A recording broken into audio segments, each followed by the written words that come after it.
All right. So we got some good stuff this week. Um, how to handle misbehaving agents. That's the first thing I want to look at. Um, yeah, that looked pretty familiar, didn't it? So, all right. First thing, this is really a negotiation, but it's also kind of like emotional intelligence and increasing that on your side. And when I say difficult agents, I'm assuming there's a lot of negativity going on. Does anyone have any examples of irritating agents or someone that's been an issue? Can I speak up? Oh yeah, go ahead.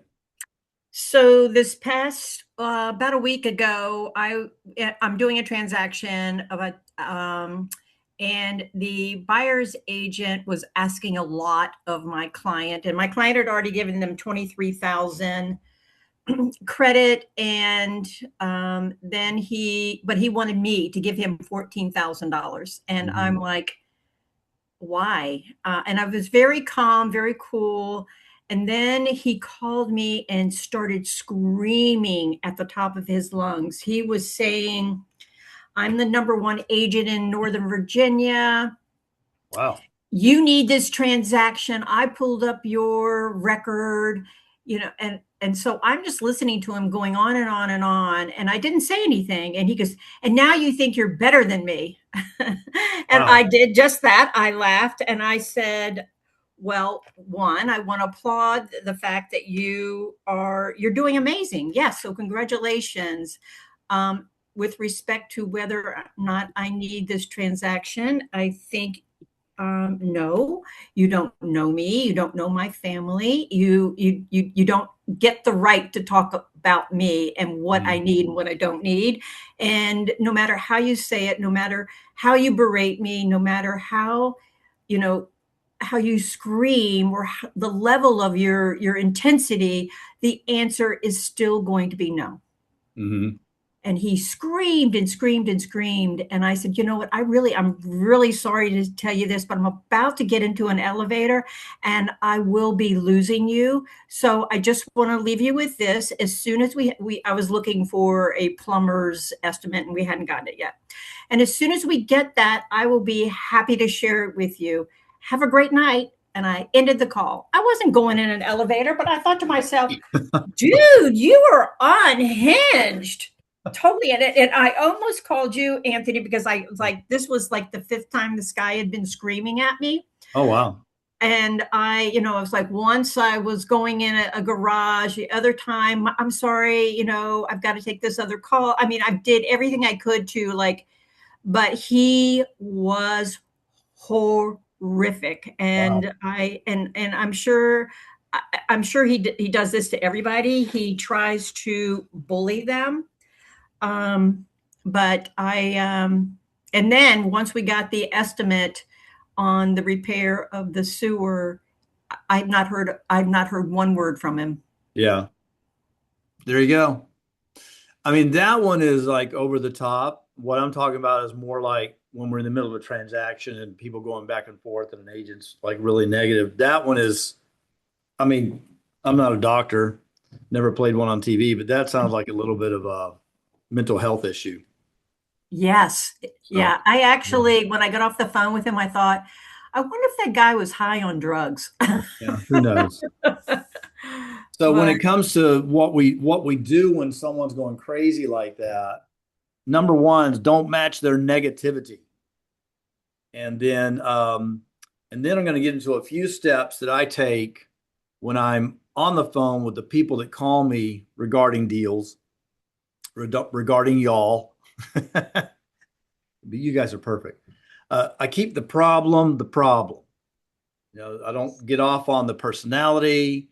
Um, it's funny how when we read text from people and we go like, and then he said, and we put all this emotional in the text, and then she said, and we put all this emotion in the text. Like, well, we don't know how that is actually. It's not a script on a play. It's just a text. So I keep the problem the problem. Okay, that's number one. The other thing is focus on solutions per the contract, not the feelings. This guy, it's a good one to start with. He has a potential ego issue going on. I'm better than you, and you're thinking this. well, you're thinking this, or even if maybe it's on your part, I think they're thinking X, Y, and Z. Well, unless you have a gift of ESP, we don't know what others are thinking. So focus on the solutions per the contract and what the options are, not the feelings of how it's making everyone. Buyers are going to get upset. Sellers are going to get upset. They are going to get very emotional about it. And we have to focus on what the contract says. I understand, Bob and Betty, in the contract, here's what our options are. Okay, so we want to remember that focus on the solutions as they are given to us in the contract. This is another one. Is it really a code violation? Because I'll get people, I want to file a complaint. I said, well, let's talk about that. Let's look at it. Are they being aggressive, or there's a code violation? Now, with that person, there's probably a code violation and an aggressiveness. So we would have to look at, is this something that I need to file a complaint with an agent? We're in the middle of one now where we're going to be filing a complaint, which leads into our next one here, is that how do you handle clients of an agent that really lost control of the situation? And so we're going to have to file a complaint. And I'm not mad, I'm not angry, but the agent was a bad player in this part. She's not an inexperienced agent, but she's not real experienced. And in this position, I think we just have to put a complaint in with MVAR and say, yeah, this is what happened, but keep it cool. Don't match the negativity. Like Dragnet used to be, just the facts, ma'am, that kind of thing. So in that regard, nobody on here knows what that is. What do you mean? Nobody knows what Dragnet is. All right, maybe me and Ann. That's about it. Dragnet was an old television show. I know. Know it. Okay. So anyway, yeah, but the officer would always come up when they would start talking. Someone would want to tell a story instead of answering the question. Now, I'm sure you've had that happen. It's a yes or no question, but someone wants to start telling a story. So when you're in this realm of a hyper discussion, I try to avoid the accusing word you. All right. Let me explain what that means. You're being unreasonable. Instead, let's say that's an unreasonable request. So before I go much further, do you see the difference in these two statements? I got two screens with no faces on it, so y'all Yeah, can talk. for sure. Yeah. Okay. You're being unreasonable. Well, the one screen is me, by the way. What's that? Anthony. One screen is me. It's Mitch. Hey, with no good. face. Right. Okay. And so I would say that, well, Rajneesh, that's really an unreasonable request. See how that's different than Rajneesh, you're being unreasonable. That's an accusatory statement when I'm trying to deal with something that's getting higher, getting hotter. And so then here's another example. Why did you leave the front door open? I say to the agent, because they left the front door open. So I like to say, I don't understand why the door was left unlocked. Same message, different approach. Now I'm getting to the problem. The problem is not you left the front door open. The problem is the door was left open. It was left unlocked. So when we talk back and forth using a type of well, what's this statement say in the contract? And so how can I take it without saying you? Another thing, get all agreements in writing, no verbals allowed. We can do it tomorrow. Great. Let's get an addendum on that. Let's get an agreement. Well, I'll just make sure it gets done. Let's get it in writing. And writing provides you with hard evidence to make your case. Okay. So you need everything in writing, a delay, a change in agreement. And then, as you know, when you're writing something up, if it's like what do you want? When do you want it? And what's the consequence if I don't get it on time? Those are the three elements of that. So any other issues on this keeping cool when you've had to deal with a difficult agent? Anyone else have a nice, good humdinger of an example? Someone chuckled, so they probably do. How many of these you've had to deal with this when you're dealing with your own people?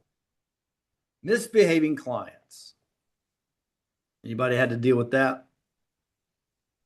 Oh, I have. Oh yeah. Yeah, it was my rental client. I had been Mhm. renting his properties for a few years, and it's always been very professional, even though, we've been friends since high school. It's always been very like professional, and they were always happy with my service. And I don't know what happened this year, but um he was just yelling at me and saying, I don't understand why you have to email me and then text me and email me and text me, and he was just like, you got to just stop.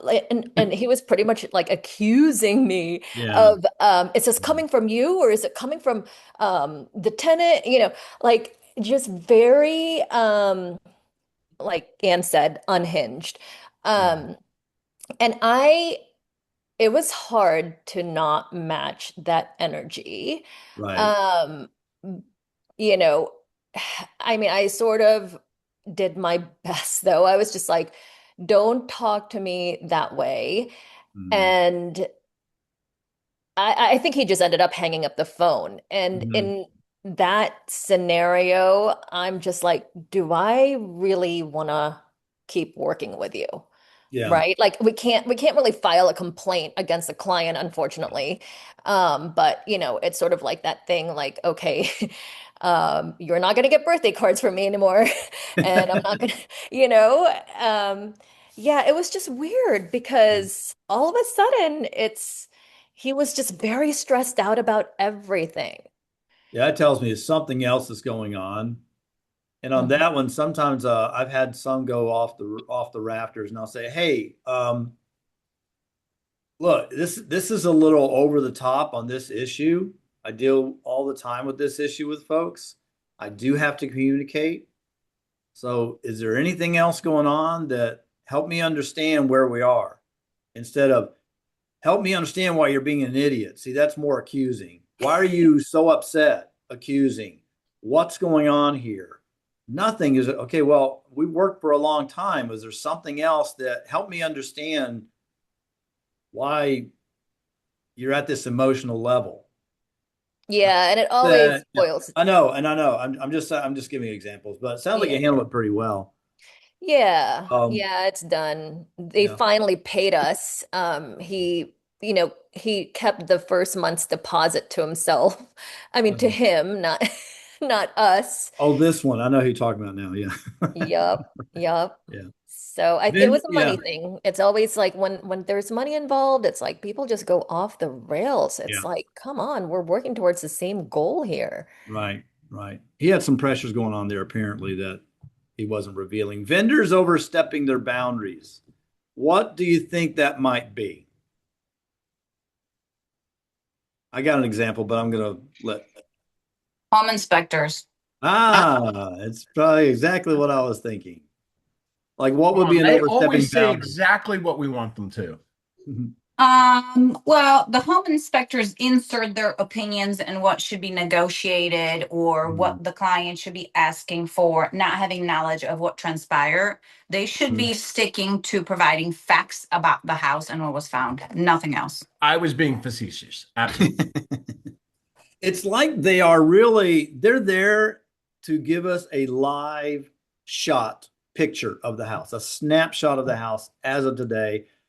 I don't need oh my gosh, this could really come back to haunt you in the future. That's not their role. Let the client. So we know that. So I think the best way to overcome this is this pre-inspection discussion with them. Where this one happened was this last week. It was not our home inspector. It was a home inspector of the buyer, and he took it upon himself to take the laundry out of the washing machine so he could inspect the washing machine. and run a cycle, and then he put the laundry back in the washing machine. Do you think that might have caused a little angst and anger on the seller's part when she got home and saw her laundry had been messed around with?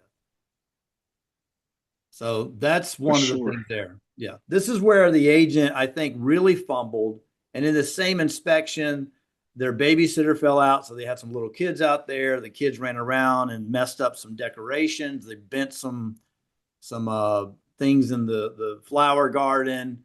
And so she was really upset. So the vendor was overstepping the boundary, and the client, the buyer client, was overstepping, and the agent was not stepping in and taking control of that situation. I know it feels like it can be like I'm being controlling, but we're in someone else's house, not our house.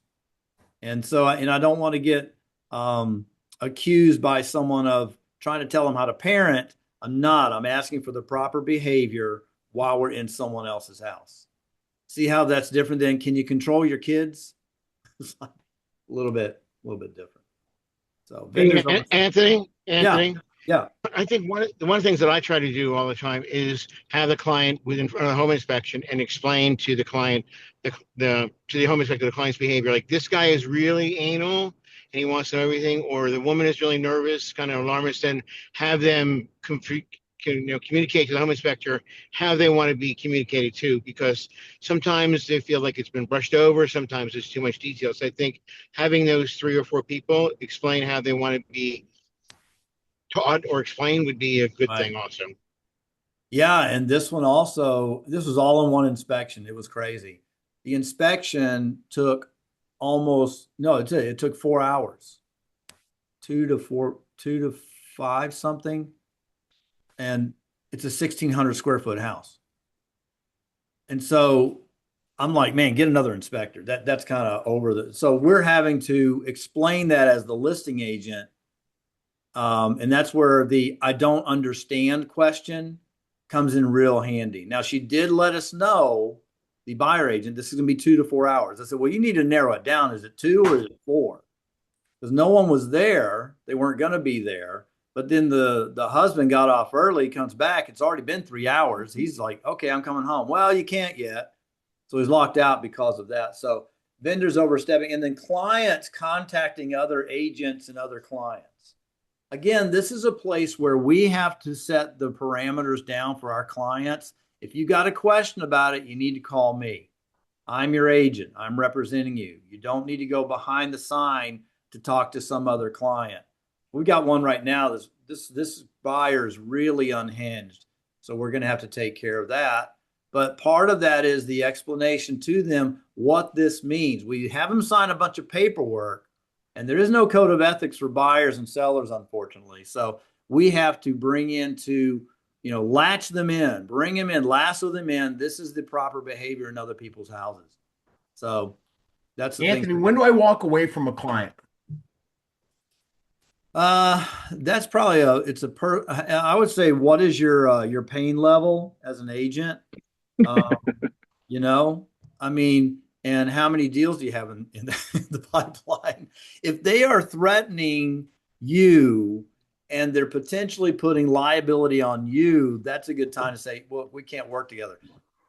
This comes up more times than you would want on fair housing issues. I just don't want such I can't show the property that way. Here's the way we show property and not violating fair housing. Can you work with me that way? Anthony, I just can't work with X type of people. Sounds like we can't work together. You need to walk away, because that one's going to cost you your license, your career, because of someone that hasn't crossed the bridge on these issues. Fair housing, I don't play around with that one. Others, I'm like, you know what? I'm not married to them. It's not going to be forever. There is an end time here, and I need the $20,000 or the 15 or the 8. Okay. So I got a follow-up question for you, Anthony. Yeah, go for it. If they're my client, I'm going to put it in quotes, but I don't have an agreement in place with them, am I at risk? Are you talking buyer client? Yeah, they told somebody that they're working with me, but I don't have a buyer broker agreement in place, and they're knocking on doors and harassing people. Well, I mean, someone's lying about you or not giving a truth there. my other question would be, do I Well, not my have an point is, agreement? are Because they actually working with me, but I didn't do the paperwork? yeah, you're in trouble. Yeah. Folks, that's in the law. The code now says when you have a substantial discussion about a property before you show it, you get a buyer broker agreement. That's not a regulation or a KW policy. That's in the code now. And so when we've done that, you're putting yourself in a position to get complained about, get dinged on by NVAR and the Virginia Real Estate Board, pay some heavy fines, and potentially lose your license. We've got to know, and I don't care that other people are doing it. So we have the highest level of professionalism. So we just can't do that. And then you just tell people, sorry, can't show you the property. I have to have this signed. That's really what I was trying to get across to you, to everybody's right. What are you willing to risk? Yeah. You're so scared, and that's not anybody in this call, but we're so scared to have the buyer broker conversation that we're willing to risk things that won't impact them and will only impact us. Yeah. I'm going to find the code, the page in the code that talks about this and send it out to everyone, and everyone needs to print it out, not just for your own clients, but just so people understand, well, this is what the code says. Whoever's showing you property without doing this, they're violating this law. So that they see it's actually a law and not just me, blowing smoke to try to get them to sign a piece of paper. It's real. And I tell you, our industry, we're not done with the target on our back yet. There's still too much stuff floating around. And I don't want to be the poster child of how it went south and I had to go in court. So yeah, good points. I think we got those. All right. So let's talk about last minute title. Oops. Yes, go ahead. Can you just touch upon other agents who can show our clients if they're not maybe in our brokerage? And can another KW agent show, or do they have to be Kingstown Falls Church? If that's the client with an agreement with KW United, it needs to be an agent with KW United because that's the agreement. It's not KW Metro or KW Fairfax. It's with United. So that has to be done that way. And same thing with open houses. We can't hold open houses for anyone outside KW United, and no one from outside that can hold our houses open. And I don't need an addendum. Like, I think that's Christine. I don't see anyone's faces here. Yes. Yeah. Sorry, I'm driving. It's on me. I don't have anything. I don't have any viewing right here. So if you call me and I go show properties for you, I don't need an addendum assigning me to that buyer. It's because there are agreements with KW United. Any KW United agent can go show them properties for you during that time period. Okay. Okay. Yes. Thank you. Sure. So last minute title issues, and this doesn't come up a lot, but it comes up enough. This year I've had two that were pretty big. And one was I don't know that it was a title issue, but the title company picked up like $80,000 worth of liens on the property. And so we had to pause a little bit, talk with the seller. She was aware, not aware of these things. And so she wasn't happy at the end because she lost all of her money that she was going to take from the table. But liens are liens. They have to be paid, or the buyer has to pay for it. In this case, this buyer was not going to pay her $80,000 or $90,000 worth of liens. And what we did have to do, though, is, if I remember it correctly, is everyone had to adjust financially to get the deal to the table. So the agents took a little bit less, if I remember correctly. And we had to massage some expenses at the table, and she came out with zero, but at least was able to sell her house, and she had to sell it. There were other extenuating circumstances. Another one that we had was, it was suddenly 5 deeds are showing up and of notes of financing. And so we're having to discover, well, are these deeds that just didn't, because it looked like the seller had refinanced some things and taken on some HELOC loans, And those loans, when they get paid off, the deed's not necessarily released at the courthouse. So they showed up. So on that one, probably what you got to look at is, again, let's not panic, focus on the problem. Number one, do we need an extension? Keep everybody engaged. Let's stay engaged. What's the solution? Is it financial problem or is it a document issue? So, meaning, is there something on the deed that's a financial risk? They didn't pay a bill to a garage and they put a lien on a house. It's a mechanic's lien. That's financial. Documents may be, hey, your name's not on the deed. It's your dad that you inherited it from. That's a document issue. So that's where the title company that has an attorney should be able to enter there and get that worked out. Keep your clients engaged with the closing and not canceling. That's a big one. Well, I'm just going to put it back on the market. What might be some issues to just put it back on the market? Tell me what might be some issues with that.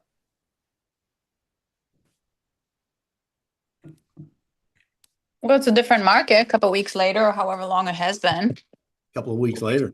Yeah. And now it's seen as, well, what's wrong with the house? Why did it come back on the market? So now you have to kind of provide some explanation to the agents that are calling. Right. And did you catch that, what she just said there? A couple of weeks later? Distinct slowdown through the summer is normal. Everyone right now is like on the road, going to vacation and seeing family. And, so a lot of those buyers are like, I'm going to pause, and they're not showing up. And the seller who got a good price, good issues, doesn't like the things being discovered in the inspection or doesn't like the way it's going financially. And now they just want to find someone else. And say, well, that's not as simple as you think. I think I have another one here. Yeah. Oh, you guys haven't seen. Oh, I'm sorry. I thought that you guys were seeing what I was seeing. There we go. Keep them engaged on the closing, not the cancellation. Here's something you might not be aware of, but this is something to tuck away right now. Currently, 14% of contracts in Bright MLS are being canceled. After they've ratified, they go to inspections, whatever, they're canceling them. That's 1 out of 7. So, do you want to take that chance? The market has cooled off a little bit. It's not a 1-month supply, it's a 2-month supply. We only got one offer. And what they're discovering through this inspection is this going to be a problem that's going to reappear if you don't deal with it. Just getting rid of this person who has this home inspection issue may not get rid of this problem. Again, focus on the problem is what we want to look at. Okay. So that's what to keep in mind there. Will it reappear on that? Could the financial issue affect the buyer's purchasing power or the seller's net? So when you say, now I got to make this fix, it's mold, or they've uncovered some rot in the deck or whatever, fill in the blank, and now it's going to cost me more money. I want to go with someone else. Let me just give them a credit. You might want to give them a credit, but if you've already given them a credit to start with, will the extra money credit be too much? Or I just want to get rid of this buyer. Well, that's fine, but what's that going to do to your net when you have to go another month and a half? Because now you got another payment. You got all the utilities again, all the carrying costs. Your net that we had with this deal is maybe less with the other one. Plus, to attract the buyers, we may have to have another price adjustment. So how's that going to, these are the back end questions you need to be aware of, and talk with your seller about it, talk with your buyer about it, about what's this going to do with your purchasing power and your net. Any questions on that? Okay. Here you go. This is a big one. Anybody got an idea of what I'm talking about here? Renegotiating commission. At what point? Yeah. I'm in home inspection time. Oh, agents are asking to throw in their own. Yeah, I need you to reduce your commission. See, Yeah. before 2 years ago, the commission came through the listing company. And so I had to give out what I said I was giving out. Now it's in the contract for the buyer. I mean, it's always been negotiated on the listing side. If the seller got upset about something or they didn't like the way it was going, or we would give up something on the listing side of our portion. But now it's in the contract. So can they? Yeah. Now that the commissions are they are negotiable until closing. So, well, let's just take some money out of the commission of the buyer agent. Well, my question is it out of cause or is it out of anger? Sometimes clients will want to penalize you or penalize the other side of the table because they don't like the way that you did something. And so they want to change it because of that, not because there's a reason to do it financially. So be asking that question of your clients. And then another thing is, I want to cut their commission by 0.5%. Well, are they giving some money to the buyer? We don't know till we get that ALTA. But if they do, and you negate that buyer's ability to close because you cut the commission, which was now going around and being given to the agent, now does that credit that the buyer was getting, did you just cut their legs out from underneath them and now they can't close because that money's not there? So these are things we have to look at now when we are talking about, well, what am I doing with that commission? And that's a discussion you have to have with the buyer agent too. Hey, look, they're really upset. The money's in the house. There's no more money left. They want to renegotiate your commission. Now, again, this takes us all the way back to the very, very beginning, dealing with an upset agent. Okay. Wait a minute. So that's unethical. No, it's in the contract now. It's not unethical. So we want to take a look at that and make sure that we handle those discussions gently, but also give the full picture to the seller, so they understand what that means when you're renegotiating that piece. Any other examples you might have? Renegotiating. You tossed in some money before. By the way, on this one, let me tell you about this. I am seeing this as well. Agents putting in a low commission on their buyer broker agreement, and then they come back with a contract that's higher. You can't do that. And if you want to get like 1 or 2% from your buyer and they feel comfortable with that, and then you go negotiate 2.5%, you've got to have an amendment to that listing, that buyer broker agreement. And I would contend you need to have that before you go write the offer. Because if someone makes a complaint, they look at the timeline. Wait a minute, you had a 2% in this buyer broker agreement. You made this offer for 2.5%, and then you changed it. Now, has that happened yet? No. But again, I don't want to be the poster child. Okay. Look, All right. I just Anthony? wrote one this week, but this is when I was looking at things for everybody.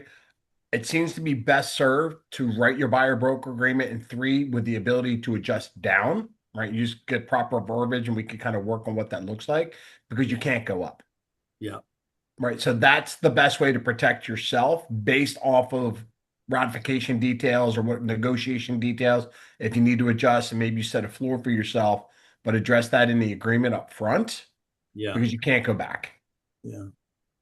So Anthony, what you were saying is if you're making the adjustment, not that I do that, but if let's say in your agreement, you put 2, but now you negotiated a 2.5 from the seller, Mhm. you have to make the agreement adjustment while you're writing the offer, before you write the Yeah. offer. I'd But be the okay with while you're writing the offer. If it's Okay, all but the come other way across. around, Yeah. I guess you don't know if you negotiated that 2.5 until it's actually ratified, right? Right. Technically. Then we need to have an adjustment on that agreement. Right, but the other way around, when you are putting down 3%, but then you are only able to negotiate 2.5, that amendment can be done later after you Yeah. successfully, gone through home inspection or whatever else. It doesn't bring up questions as much when you do Okay, it. good. That I think. Okay. Because if we get audited because I guarantee you one bad player could probably get several files audited. Oh, let me Yeah. see what this brokerage is doing. Hey, Gary, you got attached camera on. I think you got it upside down, just so you know. You're doing a fancy trick there for us. Anyway, what we're seeing. Um, anyway, that's true. That would be the best way to do it. Okay, now Anthony, yes, go ahead. sellers, they can always increase it though. If we did a listing agreement for 2.5 and then you did such a great job, they wanted to pay you 3%. Yeah, they can, but I still want to Okay. see some paperwork on that. Okay. Guys, I'm just on this one, I'm kind of in a defensive mode. I haven't heard of any contracts that have gone to court because of something different, but we just need to be vigilant in making sure we're doing the right thing. All right, can you see my my screen with the marketing MLS internet advertising section here? Yes. All right, good. Okay. So we want to talk about very quickly how the office exclusive is listed in the paperwork, because I've had a complaint before from a seller accusing the agent of you didn't do X, Y, and Z, and we had to go back to the listing paperwork. And these blocks make a difference. Okay. So if you are taking an office exclusive, what I've seen agents and had some discussions about, that I know we're all very efficient. We want to be efficient. So Anthony, what I want to do is I just want to get it all taken care of one fell swoop and not have to keep coming back. Well, we can't do that. All right. So this is where it starts here. Okay. And where it starts is on 12 is it authorized to be in the MLS or not? If you Anthony, are, Anthony, you need to mute Tariq, and we're getting some reverb. okay. Got it. I think it just went away. All right. So here's what I've seen. I'm going to show you the wrong way first. Seller authorizes. And then they say, don't authorize, don't authorize, and thinking that I'm taking care of all the internet stuff. No, if you say MLS, and that's what this whole thing about office exclusive is. It's not about being online on the internet or Facebook or LinkedIn or on Zillow or on anywhere else. It's not about that. It's about, are you in the MLS? If you say seller authorizes, then you got to check these boxes of what does that look like? Am I going to be on third-party websites? That's realtor.com and company. Am I going to disclose the property address? Am I going to authorize a display of unedited comments? And am I going to display an automated estimate? That's the yes and no. But look what this says in C. In the event the seller has opted into marketing property in the MLS subparagraph A above, broker is hereby authorized. That's when you fill out C. If you have said up here, I want to be in the MLS. If you do not put that, if you don't check that because you're going office exclusive and you say seller does not, you don't fill out C right now. And so I'm sorry, this is where we're going to have to say, yes, once it goes active, you got to fill out another piece of paper.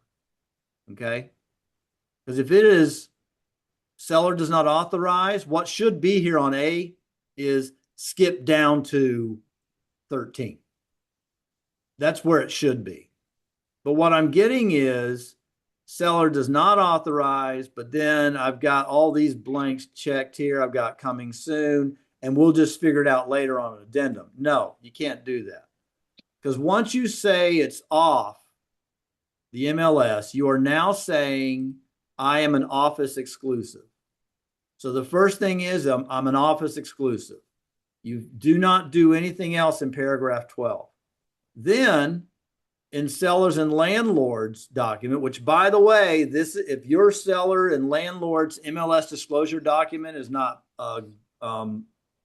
red for the sellers and buyers, and it's not blue, excuse me, for sellers and landlords, and it's not blue for buyers and tenants, then you're using the outdated form. I'm still getting people with the gray form that's for everyone.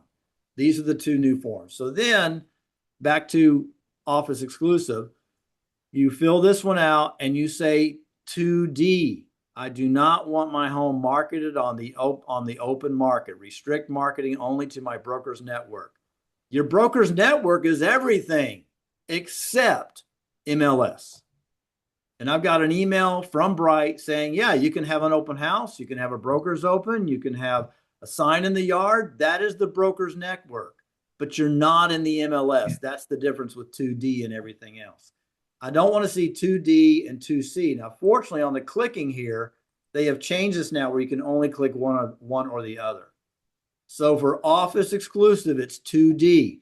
Then, if you have done 2D, you need this green form, which is a disclosure form to them to say, did you understand what this means?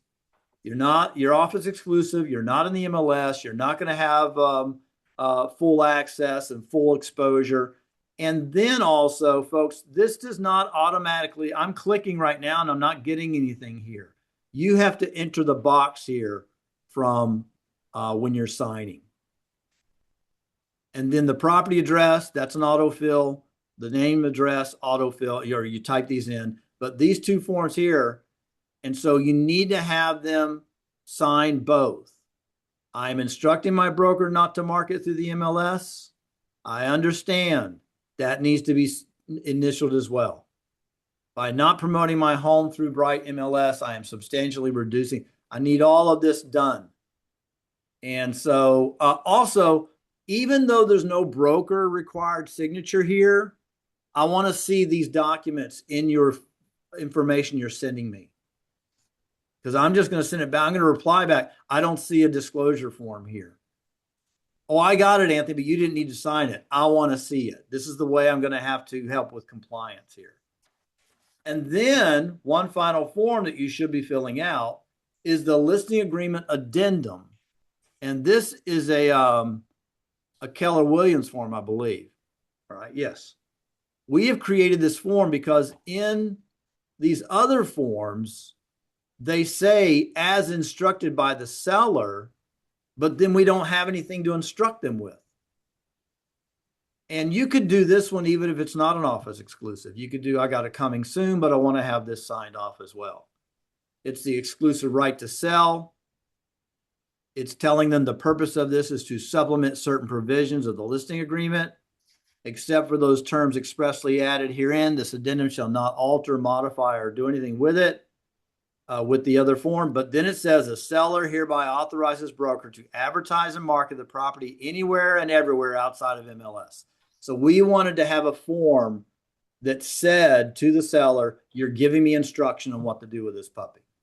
I'm going to do social media postings. I'm going to do print media, which could be postcards. I'm going to advertise to other real estate brokers and agents. It's at the discretion of the broker. Okay. Those are the appropriate blanks to click and blocks to click and blanks to fill out when you're talking about taking an office exclusive. All right. Now, then you've gone through the office exclusive. It's now going to go active. I need to see a brokerage agreement amendment. Okay. Pull that into the work spot.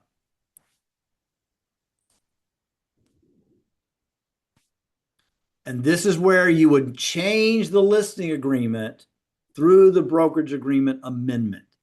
And you're going to say exclusive, which one is it? It's this property. Here's the listing agreement between us and Keller Williams, the broker, and then the property address here. And then you say, what is it? Status changed. Okay. This would be status changed to coming soon on what date? You know, let's say 6/30/26 and active by July 5th, 2026. or sooner. Now you've changed your listing agreement. Okay. And will be entered into MLS. Okay. Because now you've changed all of the language in the listing agreement that don't put it in the MLS, don't do this, don't do that. And but I need this amendment to your agreement to allow it to be active, change to MLS, put it in the MLS, change to active, and here's the dates. Okay. I heard someone. Anthony, it's Yeah. me. Yeah. So let me just ask for clarification. Once you change it from from office exclusive to either coming soon or active, and you didn't mark any of the other than, in the listing agreement, you under paragraph 12, when it talks about, put in the MLS versus not put in the MLS, then Yeah. you went through the rest of them and you did not check them off. How do you then bring it up to here that now the seller is allowing you to advertise it on the third party websites, display this and that and whatnot? That's a Should really we good tag point. paragraph 12? Yeah. Well, I think just thinking as I'm talking here or talking as I'm thinking, it may be we come back to here, click all of these and put initial. You could do it here as well. It's just we have the one form that's easier. This, because we're doing so much clicking, I think you're right, Anya, that might be better to come in here, cross this out, cross this in, with a box. Like I've got this here. I've got their agreement. I pull up their signed agreement. I cross out seller does not, and I tap this one. And then I do all of these authorizations. Maybe put in a date somehow, Yeah. knowing. Well, I don't need the date. Well, I would need the date, but that's what the amendment would be easy. Oh, that's right. That's right. Amendment says what date. I need the listing agreement changed here because you're right. After you say go active, I need to have permission on B and C. Right. So that would, because ultimately you start running out of room here. Or maybe in the amendment, right? I know you're running out of room yet. You probably can add a text box. Down here. Box. Maybe you just tag paragraph 12. It's amended as thus. Yeah. Right. Or just tag it simply and said paragraph 12B and C, all seller authorizes or something like that. See, I can maybe take this text box. Right. And just throw it in there because there's a little space.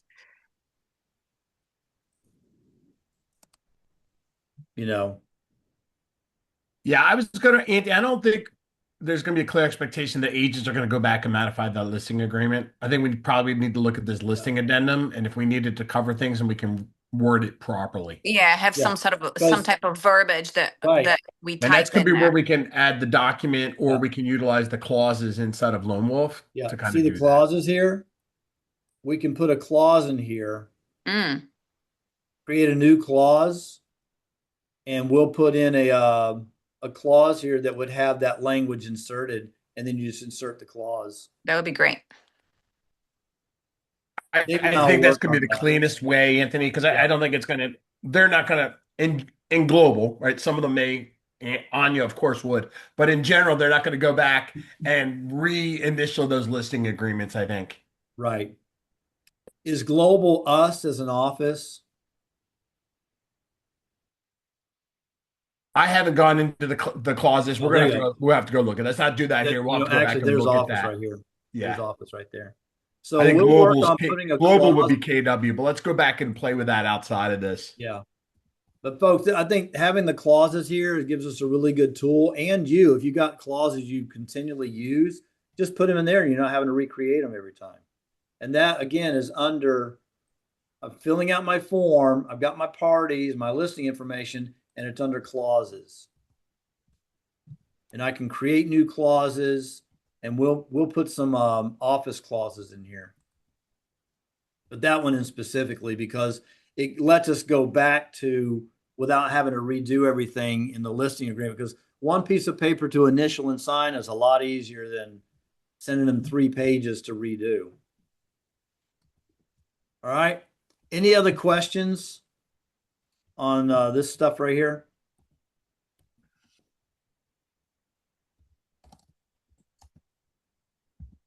Nope. I'm sure we'll keep coming back to this.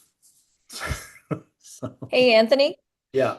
I do have a question, not on that stuff, but I'm wondering what you're seeing on the market right now because I have a new listing, and it has not gotten one showing. Mhm. It's very bizarre. Seeing that. And then I've got some that get 50 showings and nothing happens. Yeah. Some are getting one showing. I just saw a document from Bright MLS. I think it was from the first quarter that we're all saying everyone's getting multiples. Well, no, only 57% are getting multiple offers. Chris, have you double checked that it's being listed to third party sites? Because mine hit a glitch and was not being advertised on Zillow, and I had to, and it was like that for like 10 days, and I didn't know about it, Yeah. and I had to go and change Yeah. it. Yeah, Yeah. I did check because it was on temporary time off. So Okay. yeah, I checked and it's on there and it's a good price point, Yeah. 850. It's got a 2.6 VA assumable loan, and I'm thinking that would attract people, but it's, I mean, not one showing. Have you looked? What are your stats saying inside of MLS? I have not checked that yet. And is it I mean, you're saying it's good price. Is it 850 a single family or a townhouse? It's a townhouse. Yeah, that might be an issue. What area? Is there anything else in the market? Not that I checked. And I mean, there's some new construction. It's built in 2021. There's some new construction, but it's really like 5 miles. I had to go out 5 miles. And this one goes to a better school. So yeah, so we priced Which it a area? little higher than that, but not much higher. It was like $5,000 more. Yeah. Which So you got area? to be really specific on pricing right now. Because Mm-hmm. I don't know who's on here, but just this week I've had 2 low appraisals. Mm. So the appraisers are being looking one. at it going like, okay, I don't think so. And they're coming in. So if the appraiser's coming in low 30 days later, after we've gone Mm-hmm. under contract, anything, if you've got, how many days you said have been on the market? Has it been on the market? Yeah. Um, I haven't checked. So A it went week? on the market like 2 weeks ago, but then we didn't Right. have an open house last Right. weekend. We're finally having our first open house this Yeah. weekend. So, Sorry. 10 days, That's price reduction time. So here's the issue with that. We listed it 5 months in advance to, get the VA people and how long that takes to be able to accommodate Right. how long that takes to process that. Mhm. So that's why they're not in a rush to really reduce the price if they have to. I mean, we're still in that sweet spot where we Yeah. can Well, get 35% of the market has been on the market for 60 plus days now. So we're in a really funky market. If it's great, it's gone. And now you're already 10, 12 days into it. We got 4th of July weekend this next week. I'd be having the discussion now. even if So, they have like until September, October to move yeah, out. especially Okay. now. Yeah. Okay. It's 10 days. The market's already you said not one showing. So everyone Oh, is we seeing did. it. Yeah, we actually did have one showing and they liked it. It was a VA. They liked the rate, but Yeah. they wanted. Yeah, but what I'm hearing is one showing in 10 days. Everyone is seeing it online. It's Hmm. not making anyone want to come out and see it in Yeah. person. I That's mean, the the real value of that report Dave's talking about. It's and the hit counter. Okay. Look at the Yeah, hit I'll counter. look at I that. Gary, the hit counter is going to show this huge uptick once you went came online, and it's going to Uh-huh. show this big drop. And the Yeah. only thing that's going to make it go up is to bring it into the next price range. You're at 850. The next price range is 825. Okay. so I And use the and rule of guys, thumb. real quick on that, when you tell people we need to come down 25,000, they may want to freak because they want to do 5 or 10. they're not attracting a new set of buyers at 5 or 10. It's the same buyers that we're looking at 850. And so people look in $25,000 increments, and that's not even a 3% reduction at that point. And plus Yeah. at 850 or 825, I would then say, well, what did you buy it for? Well, we bought it for 650. Okay, you're still getting the most it's ever sold for ever at 825. We Well, just no, got that's the thing. They bought it at 814. yeah. Forget that Well, statement. We'll edit that one out. Chris, I Yeah. use a rule of thumb, and I share this with some clients that I know are going to have hard time potentially dropping the price. I tell them 10 days or 10 to 14 days on the market and no showings, meaning no showings or very low showings. That we need to make an adjustment, and it's either price or condition. And 10 to 14 days on the market with showings but no offers is the same thing. Okay, so Well, 10 to 14 days, no showings, price adjustment. And then what was that Or second one? low showings, because again they're going to say like, but we had one, right? So no showings or very low showings. Yeah. Then we need to make an adjustment. It's either price or the condition of the house. And then if you are having showings but no offers, so 10 to 14 days, no show or showings yeah. but no offers, then it's the same Okay. discussion. Yeah. Yeah. I And mean, Chris, also the other thing I was going to say is like when you go to the hit counter, you'll also be able to go. I mean, I'm sure you already know this, but like the reverse prospecting thing. And what I found is yeah. like when you hit the button for Bright to like automatically send that email, I feel like most people don't respond to that. I've gotten a few of those for my buyer clients, and I usually don't respond. Usually it's because my buyer isn't looking anymore, or it's like a search I set up for myself. So obviously I'm not a buyer. But you can see who the agent is and like obviously call them or text them. Or what I did with one of mine was like I like asked ChatGPT to make a more robust email, giving more real details about the property and like, hey, your client has this favorited or marked as a maybe, like you really should take a look, or my seller's motivator, whatever it is that you want to say, craft a better email than what Bright gives you, because nobody pays attention to that. Yeah. Yeah, that's a good point. I mean, Okay, thank you. 43% of houses are not getting multiple offers. That tells me almost half the inventory is like a normal market. And 35% have been on the market for over 60 days. So it's like, do I want to wait till I'm at the 60-day mark and now I'm in July? I don't No, want to. then you're a stale listing. Nobody wants to look at that, and if they do, they're looking for a good deal. Yeah. Yeah, I mean, I'm wondering if we, Define if good, we right? list in the fall or like, early, I mean, late summer and, target the conventional buyers.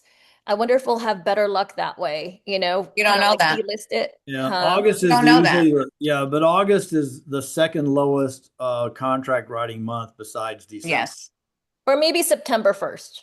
I would After not. Labor Day. It's Yeah, a that's pricing not issue. unless Right now, it's pricing. What's their deadline? Yeah.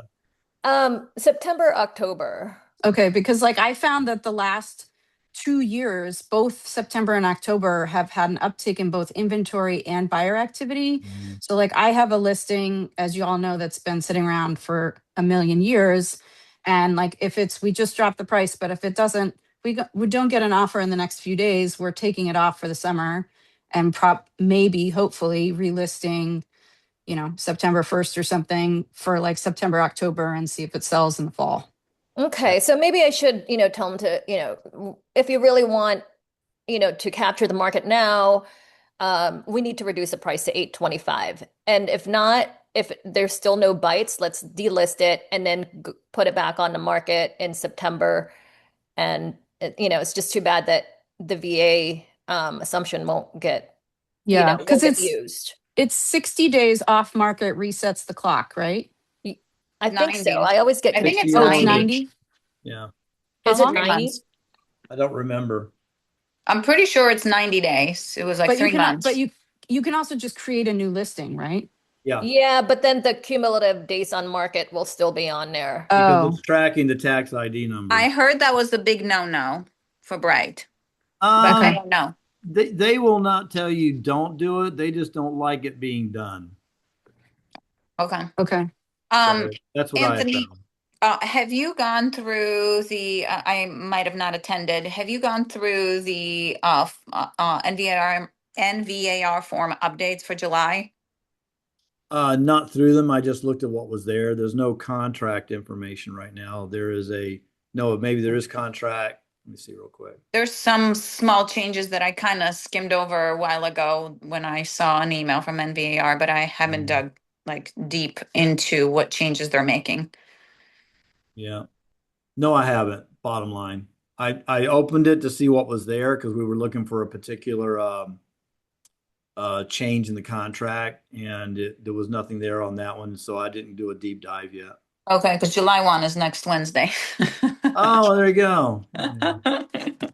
Snuck up on us. Yeah.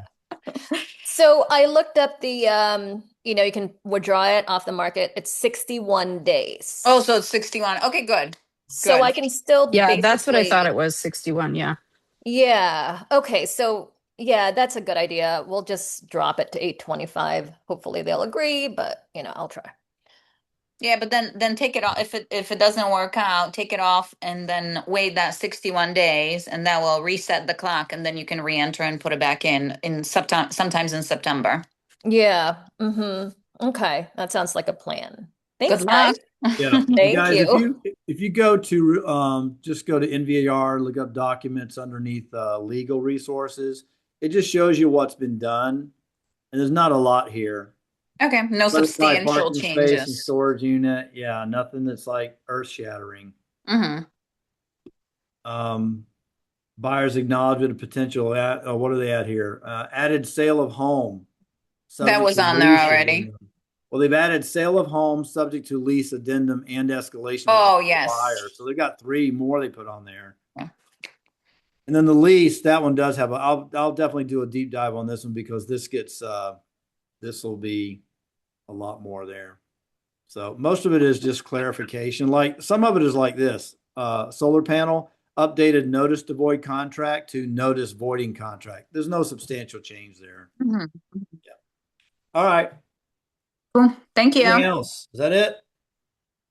All right, folks, have a great weekend. Bye.